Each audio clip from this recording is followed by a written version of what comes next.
It really is time that Keir Starmer stopped pandering to Nigel Farage and all the myths and all the lies that he puts out into the UK political domain. As is obvious, Labour is at present trying to take Farage on. They're putting out material that even looks as if it comes from Reform. They're filming themselves expelling migrants from the UK. They're trying to look like the tough people who are dealing with boats on the beach. And all of this is utterly politically inept. The reason why is actually glaringly obvious, except apparently to Labour ministers. I get all the concerns of people who worry about migration. People who do worry about migration talk about the pressure on social housing and that they can't get it. And they see people who don't look like them or sound like them getting houses and they say, migrants are to blame. They see a queue at the NHS and they can't get an appointment and they say migrants are to blame. They say they can't get a job and they blame migrants who have got jobs. They claim that the country is being overwhelmed with migrants and the truth is, it isn't. Richard Tice appears on television and says that this is the biggest issue in politics today, and very bluntly, it's not.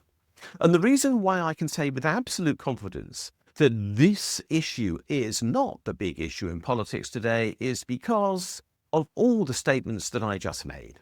People in the UK are worried about housing, they're worried about the NHS, they're worried about jobs, they're worried about education, they're worried about social care, and those other things that make their lives possible when they live on incomes that mean they are necessarily dependent upon the state for the supply of those services. Because those services don't work, they're looking for a scapegoat. The scapegoat that Nigel Farage has been using for years, and every far-right politician loves a scapegoat because that's how they operate. The scapegoat that Nigel Farage is using is the migrant into the UK. But let's be clear, migration is of nothing like the order that Nigel Farage claims. The number of people who are actually coming, as he would put it, illegally across the English Channel into the UK is very small. It is tens of thousands a year, undoubtedly. But in proportion to legal inward migration, where we grant visas to the people coming, it is a very small proportion of the whole. And even if we look at legal migration, the impact upon the UK is that the vast majority of people in this country are, as they have been for a long time, of white, English, Scottish, Irish, Welsh, or other, but long-term resident in this country.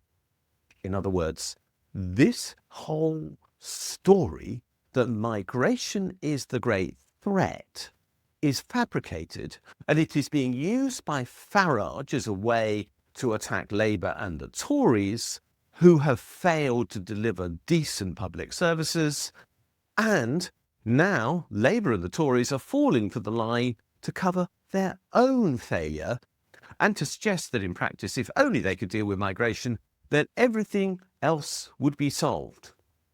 It is complete nonsense to suggest that everything would be solved if migration was stopped into this country. In fact, everything would almost certainly get worse. We are dependent upon people who come from overseas to make our NHS function. We are dependent upon people who come from overseas to make our social care system function. There are quite a lot of teachers in the UK who were not born here or who are born of parents who themselves were not born here. This is how a great many of our public services are now supplied.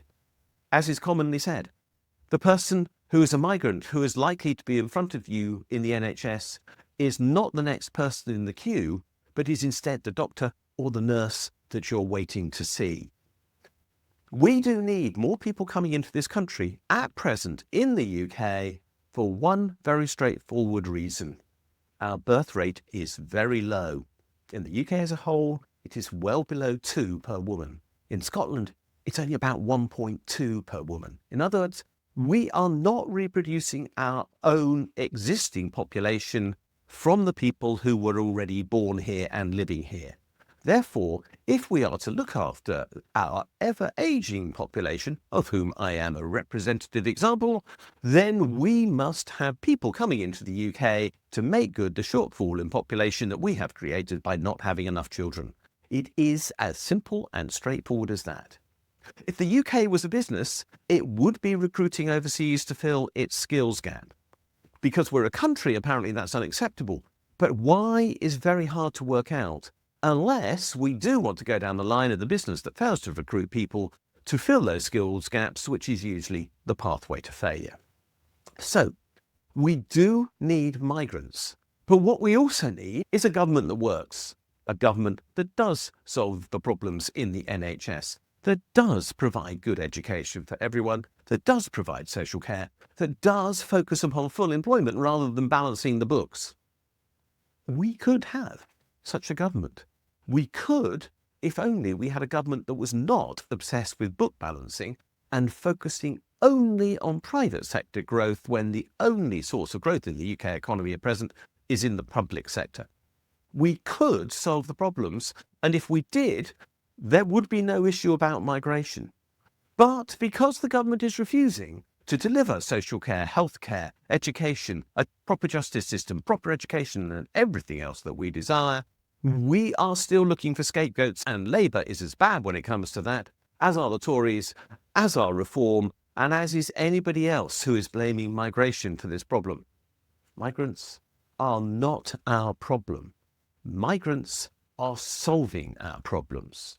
Our problem is government that refuses to work on behalf of the people of the UK. And until we get governments that do work on behalf of the people of the UK, there will still be scapegoats. And I don't like that, because I don't like blaming people who are not at fault.